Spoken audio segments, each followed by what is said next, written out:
আজ খুলতেই দেখি তার মধ্যে এক কোমর জল।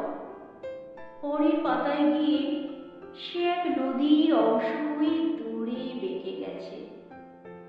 আমাকে তুমি উদ্ভিদ ভরা যে বইটা দিয়েছিলে, আজ সেখানে এক পাও এগোনো যাচ্ছে না। এত জঙ্গল, গাছগুলো এত বড় হয়েছে যে মাটিতে আলো আসতে দিচ্ছে না।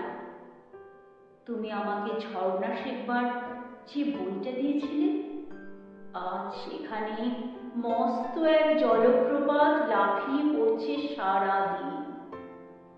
এমনকি তোমার দেওয়া পেজমার্কের সাদা পালকটাও যে বইতে রেখেছিলাম, সেখানে আজ কত সব পাখি উঠছে, বসছে, সাঁতার কাটছে।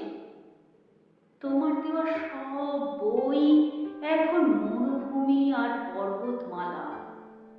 সব বই আজ সূর্য, সব বই দিগন্ত। অথচ আজকেই যে আমার লাইব্রেরি দেখতে আসছে বন্ধুরা, আমার পড়াশোনা আছে কিনা জানার জন্য। তাদের আমি কি দেখাবো? তাদের সামনে কোন মুখে দাঁড়াবো আমি?